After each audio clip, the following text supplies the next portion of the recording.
Hey Crush, here's your first video of the week. First of all, thanks for Murph yesterday. I think it went pretty well. I hope everybody had a good time. Hope everybody's feeling good after doing Murph, and hopefully everybody's ready for a good first week back to somewhat normalcy. So the plan is this week, for those that didn't see the email, really quick to touch on one. On Tuesday and Wednesday, we're going to have an 8-person class limit, 8 people per class limit. And the class times are not going to change the first 2 days. We'll still run with the 45-minute kind of interwoven classes, even though the workouts are probably going to bleed into that next 45-minute section. The reason being is both days, first today and tomorrow, we're going to use the bikes and we're going to use the rowers. And I'm not really sure there's a good way to share them in this case. Later in the week, hint, hint, we'll be using the bikes again. I think that workout we can definitely accommodate more people and share bikes. As far as cleanliness, we're going to keep cleaning stuff down, wiping stuff down. Please use hand sanitizer when you enter the gym. Wash your hands when you leave.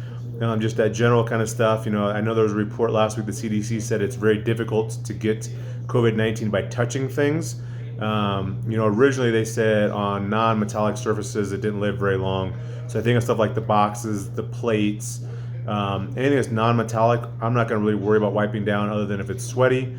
But bars, the pull-up bars, kettlebells, those things that are metallic, we'll continue to wipe those down just because, at least as they stands now, they say that the virus can live long on those surfaces.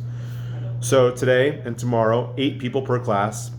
We must continue to RSVP for classes, even though class sizes are getting bigger. We've seen in the past where you could have like 15, 16 people per class, and we can't have that.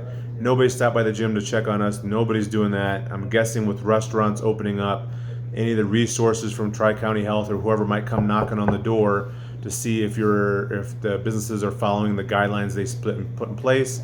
We're probably low on that list, but just in case, I'd hate to have like 15 people in class one day and then have another class showing up, and next thing you know, you have like 20 people in the gym.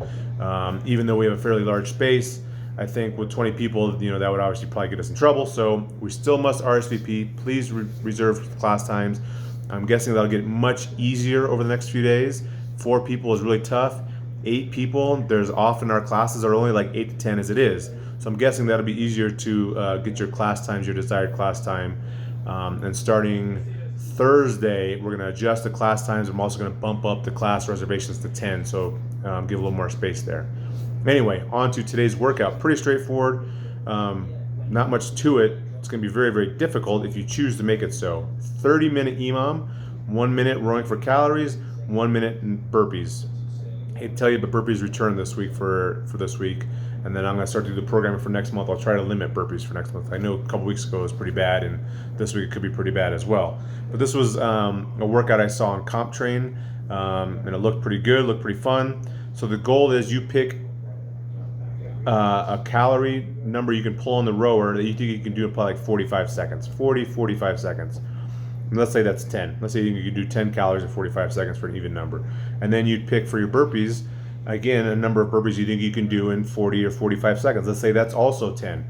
So your goal is to try to do 10 calorie row 1 minute, 10 burpees the next minute, and go back and forth for 30 minutes. Obviously, as you get closer to 30 minutes, it's going to be harder to complete that just because you're going to be physically tired. But try to pick a number aggressively like that. Don't, obviously, if you do 4 calories a minute, 4 burpees a minute, you're going to cruise through this, no problem. Your score today is your lowest at any point, your lowest number of calories rowed, and your lowest number of burpees rowed, or burpees completed. So if you go through the entire 15 rounds, the 15 intervals of calorie row at 10, all of them, but one of them you only got 7, your score for that portion is going to be 7. Unless you did all your 10 burpees throughout the entire time, your score would be 17. Your lowest calorie row was 7 at one point, and your lowest burpees was 10.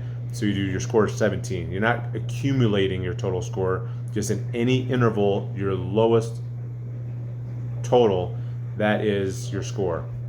So if you can do 12 and 12 throughout, your score is going to be 24. But it's going to be a pretty tough workout. 30-minute EMOM. We'll get you warmed up pretty quick and then turn you off to the rowers. Wipe those bad boys down and get the next class going and kind of turn through it that way. Have a good Tuesday.